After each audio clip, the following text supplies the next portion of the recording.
Hopefully it'll be a little bit different to what you guys are used to doing.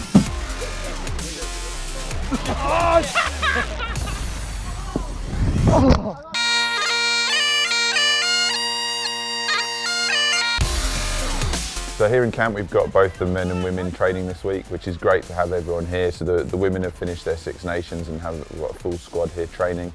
Having won the Six Nations, being able to potentially add an Olympic medal to that would be huge. Big couple of months coming up, I think. And then the men are continuing their preparations as we get closer to some game time. Birth of my first son on the 12th, which was amazing. Good content.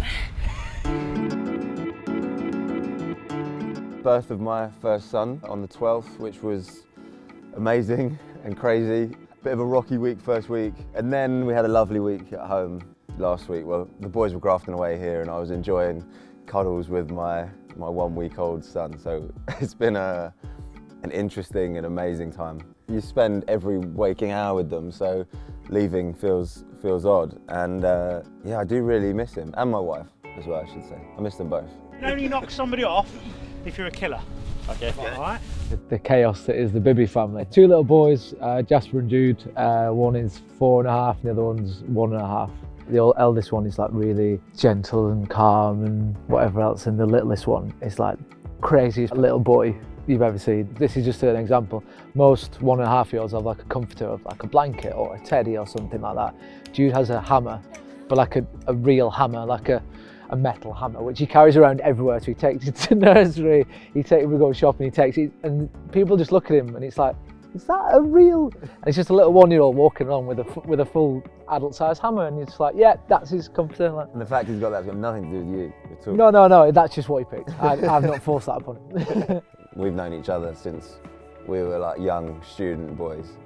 We've changed a little bit since then, but when, I mean, as you say, Jasper was born 4.5 years ago, whatever, and you were still quite young then, and I remember thinking, I mean, there's part of me was like, if Bibbs can do it, and you, how old are you? 25? I was like, if Bibbs can do this at 25, I think I can do it at 31. Surely. So, Dee, Did I win that? yeah, you did. I've definitely changed as a person, I think. Patience is one. I suppose you have to just learn that. In terms of my rugby, I definitely stress about the little things less, because I just I literally don't have the capacity and the time to do that. I remember, when I was obviously a lot younger, but if you had a bad day at training or whatever, you'd come home and be like, oh, really, it's like you'd take it home with you and be really annoyed for the rest of the thing. But as soon as I open the door, I've got two little boys running at me, being like, Daddy, Daddy, Daddy, I've not seen you all day. And those thoughts just quickly go from your head. Let's see how we go with those work-ons, but the big focus in order to get us into this is just our intensity. Chat towards each other, yeah? Like, people use the term, like, I know a lot of people's wives are to make the family proud, but I know that my family will be proud of me no matter what. Like, I've been through the whole redundancy thing and just been a full-time dad, and I know they're still proud of me. So the whole me making them proud by playing rugby is not really one for me. It's more that I want to almost give back for all the sacrifice they're making. Like, I know they're missing me so much, and I miss them as well by being away, and my wife's at home doing all that she can, looking after them, so I can live this dream.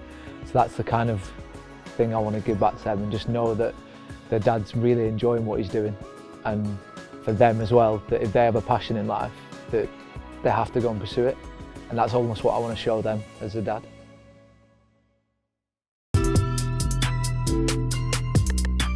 Lots of change with the COVID environment, what we're operating in. The main thing on the pitch is that we can only have a certain amount of time in a section before we have to sanitise, clean the balls and reset effectively before going to a new set. We have cones along the pitch where our bags are, and we go to there, have a water, hand sanitise, come together as a group, but keeping that 2 meters every time. Every morning we have a temperature checked, and we have to fill it in on a form on our phone, send it through to our S&C coach. He checks and has a look. So the strapping areas in the courtyard that we have at Burley Court, we've got a couple of gazebos up where we take our treatment tables and our physio equipment out there. It gives us a bit more of an outdoor space, and thankfully at the moment the sun's shining, so it's pleasant. A couple of weeks ago it was slightly colder, so it wasn't as nice to be outside, but it just makes it a bit more interactive. We can have the players together within that area. So now we're allowed breakfast in a team room. It feels a little bit like an exam hall, which I'm not a fan of because exams weren't my strong point.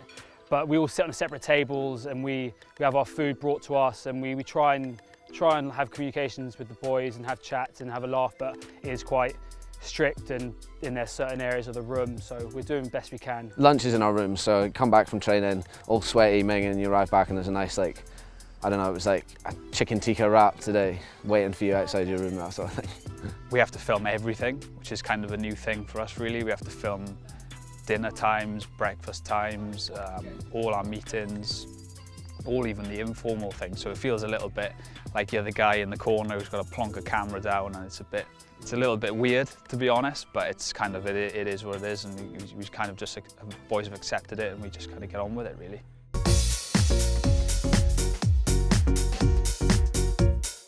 September time I got the call to come into a Red Roses camp, which was hugely excited. I was very much just thinking, right, we'll play a bit of 15s, get some enjoyment back into playing again, and we'll see what happens. And before the season had even started for 15s, I got the call to say, oh, we'd really like you in camp. Yeah, not something that I'd expected to happen at all. Just jumped at the chance. Just an opportunity to play international rugby again was massive, and playing against the European teams, particularly France at the end, like, you don't get too many bigger games than that. So that was like really exciting to be a part of. The timelines of everything is all quite short now, so it was really important to get back as soon as I could. I'm conscious that missing training, selection is going to be based on who's in training really, and so I feel like I've got a bit of catch up to do on that point of view, so it's important to get back as soon as possible. They're massively two different games, and they're just, the gap between them is growing each year. I think coming over to sevens, it's obviously the fitness, the high speed. You sort of wish you never stopped because it's so hard to get it back. And then 15s, it's more of a mentality switch, I say, with the physicality. Having won the Six Nations, being able to potentially add an Olympic medal to that would be huge. Being able to go between both programmes and try to get to the major tournaments is a massive opportunity and hugely exciting for me, and hopefully it all pays off. I actually worked at 2012 Olympics, and I think that was one of my, although I've played in a lot of sort of sporting things, I think that was one of my highlights. And the energy, the atmosphere. You think of sevens tournaments, unreal and excitable, and then you've got Olympics. And then, when I was younger, watching sort of Denise Lewis, Kelly Holmes, just phenomenal athletes. The Olympics, you're a phenomenal athlete, and be a part of that, exciting.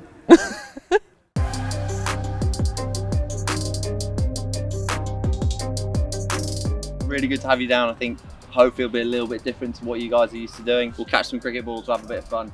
So we just thought about putting on a few different skill areas that GB7s have been focusing on in their prep for the Olympics and seeing what we can transfer across. So we've done a few drills, a little bit of reaction catching, getting the ball coming at the guys and the girls pretty quickly, getting them in good positions to try and catch that, a bit of fun, and then also chucking some balls up in the air out of the bowling machine and trying to replicate a lot of stuff that they do with the kick-off, but obviously with a cricket ball rather than a rugby ball. So it's just a little bit different for them. I know they've been training a lot, focusing on their rugby stuff, but just a fun little session for them, something a little bit different. Obviously you deal with a lot of high balls, a lot of kickoffs is a massive area of the game in sevens, so getting to use some of their machines and their extra gadgets that they've got here is really helpful, to be honest, and just a bit of a change of picture, which has been really enjoyable. Making the most of having opportunities on your doorstep and sort of not always thinking rugby, allowing the players to develop with a slightly different mindset is going to be really interesting to see. So there's a few guys who've got some natural talent, caught a few good balls, a few lads who took a while to get into it, but it was good to see that on one of the high catches they chucked a pod up and caught it and stuff, so it was quite cool.